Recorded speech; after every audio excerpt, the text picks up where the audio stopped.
कार्ल्यातील आई एकविरा देवीच्या यात्रेनंतर कल्याण कोळीवाडा आणि पनवेल कोळीवाडा येथील काही तरुणांमध्ये पालखी पुढे नेण्याच्या वादातून संघर्ष पेटल्याचे पाहायला मिळालं। यात्रेनंतर परतताना दोन्ही गट पुन्हा एकदा आमनेसामने आले आणि क्षणातच वाद उफाळला।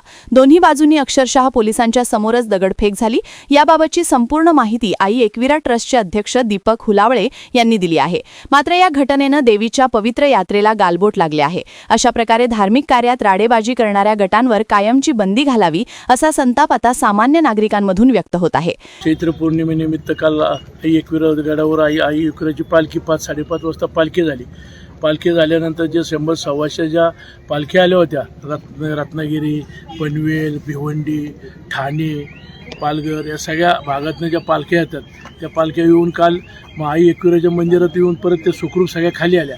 रात्री 11 वाजता पनवेल कोळीवाडा आणि कल्याण कोळीवाडा यांच्यात मानापानावरून थोडं गाडीत तुमची पालखी पुढं का माझी पालखी मागं याच्यावरून थोडे वादविवाद झाले। त्यांच्या वादविवादामध्ये जे काय आज भाविक एवढे आलेत, लहान लहान मुलं आहेत, वयस्कर माता भगिनी सगळे दर्शन एवढं सुखरूप चालले, व्यवस्थित सगळे होऊन येते। सकाळी तेलवणाचा 4 वाजता कार्यक्रम झाला। दर्शन रांगेमधून दर्शनही भरपूर।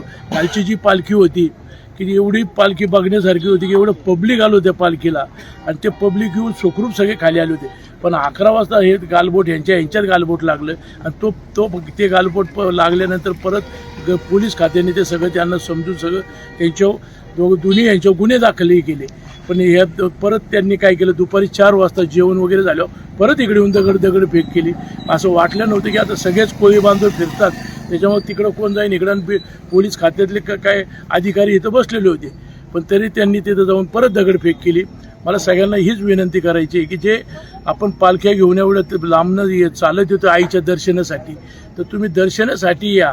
आता इथं चढवून आणि मानपानाच्या ह्याच्यामध्ये इथं येणारा आज काल रात्री दुकानं बंद झाली। इथं आमच्या स्थानिक लोकांचे दुकानदार असतील, रिक्षावाले असतील, सगळ्यांची नुकसान झाली। आज परत 4 वाजता परत यांच्या दगडफेकमुळे परत सगळी दुकानं बंद झाली। म्हणजे असं चालल्यानंतर स्थानिकांच्याही धंद्यावर परिणाम होतो, इथले येणाऱ्या भाविकांवर परिणाम होतो आणि हे सगळे परिणाम फक्त या तुमच्या पनवेल कोळीवाडा आणि कल्याण कोळीवाडा ह्या तुमच्या या भांडणामध्ये आजूबाजूच्या परिसरावर काय परिणाम होतो ह्यांनी हे लक्षात घ्यावा।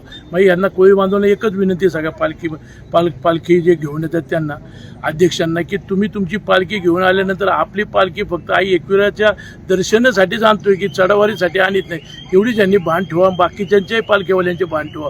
तुमचंच संघ भांडणं होतात, काही बाकीच्यांचे नाही होत। म्हणजे आपण काय केलं पाहिजे हे त्यांनी समजून घेतलं पाहिजे। आणि आज मंदिर हे कंटिन्यू चालू राहणार आहे आणि मंदिरामध्ये सगळ्यांच्या जे अफवा उठवल्यात बाहेर की मर्डर झाला, हे झालं, ते काही झालेले नाही आहे। कोणी अशा अफवा करू नये एवढीच मी विनंती करतो। जय एकविरा।